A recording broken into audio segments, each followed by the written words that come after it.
Yohanes pasal 3. Percakapan dengan Nikodemus.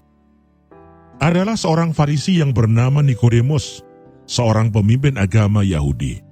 Ia datang pada waktu malam kepada Yesus dan berkata, "Rabi, kami tahu bahwa engkau datang sebagai guru yang diutus Allah, sebab tidak ada seorang pun yang dapat mengadakan tanda-tanda yang engkau adakan itu, jika Allah tidak menyertainya."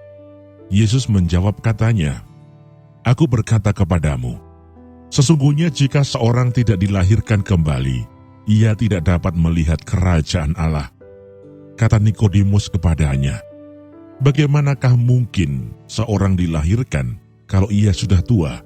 Dapatkah ia masuk kembali ke dalam rahim ibunya dan dilahirkan lagi?" Jawab Yesus, "Aku berkata kepadamu, sesungguhnya jika seorang tidak dilahirkan dari air dan roh, ia tidak dapat masuk ke dalam kerajaan Allah. Apa yang dilahirkan dari daging adalah daging, dan apa yang dilahirkan dari roh adalah roh. Janganlah engkau heran karena aku berkata kepadamu, kamu harus dilahirkan kembali. Angin bertiup kemana ia mau, dan engkau mendengar bunyinya, tetapi engkau tidak tahu dari mana ia datang atau kemana ia pergi. Demikianlah halnya dengan tiap-tiap orang yang lahir dari roh." Nikodemus menjawab katanya, "Bagaimanakah mungkin hal itu terjadi?" Jawab Yesus, "Engkau adalah pengajar Israel, dan engkau tidak mengerti hal-hal itu. Aku berkata kepadamu, sesungguhnya kami berkata-kata tentang apa yang kami ketahui, dan kami bersaksi tentang apa yang kami lihat. Tetapi kamu tidak menerima kesaksian kami. Kamu tidak percaya waktu aku berkata-kata dengan kamu tentang hal-hal duniawi. Bagaimana kamu akan percaya kalau aku berkata-kata dengan kamu tentang hal-hal surgawi? Tidak ada seorang pun yang telah naik ke surga selain daripada Dia yang telah turun dari surga, yaitu Anak Manusia. Dan sama seperti Musa meninggikan ular di padang gurun, demikian juga Anak Manusia harus ditinggikan, supaya setiap orang yang percaya kepadanya beroleh hidup yang kekal. Karena begitu besar kasih Allah akan dunia ini, sehingga Ia telah mengaruniakan anaknya yang tunggal, supaya setiap orang yang percaya kepadanya tidak binasa, melainkan beroleh hidup yang kekal. Sebab Allah mengutus anaknya ke dalam dunia, bukan untuk menghakimi dunia, melainkan untuk menyelamatkannya oleh Dia. Barang siapa percaya kepadanya, ia tidak akan dihukum. Barang siapa tidak percaya, ia telah berada di bawah hukuman, sebab ia tidak percaya dalam nama Anak Tunggal Allah.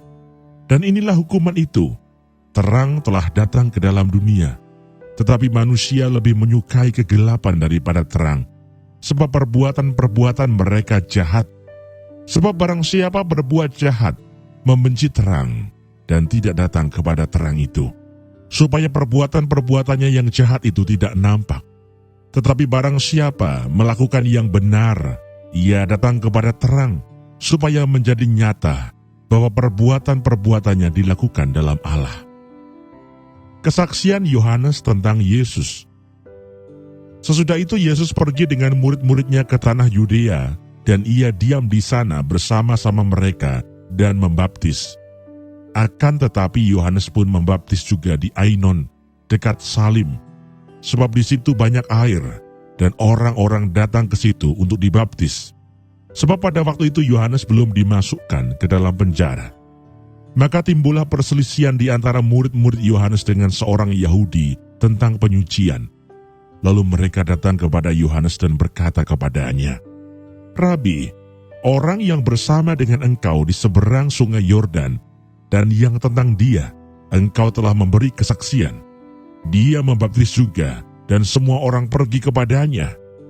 Jawab Yohanes, "Tidak ada seorang pun yang dapat mengambil sesuatu bagi dirinya, kalau tidak dikaruniakan kepadanya dari surga.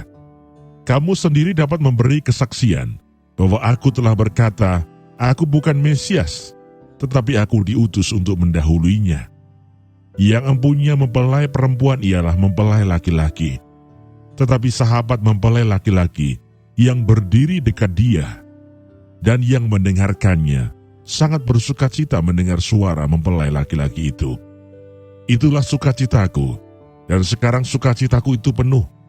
Ia harus makin besar, tetapi aku harus makin kecil. Siapa yang datang dari atas adalah di atas semuanya.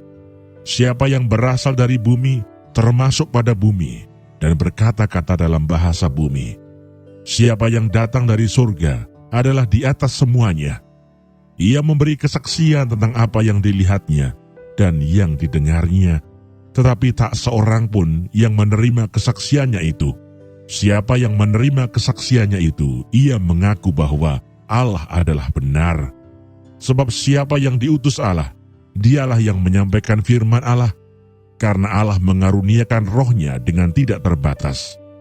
Bapa mengasihi anak dan telah menyerahkan segala sesuatu kepadanya. Barang siapa percaya kepada anak, ia beroleh hidup yang kekal. Tetapi barang siapa tidak taat kepada anak, ia tidak akan melihat hidup, melainkan murka Allah tetap ada di atasnya.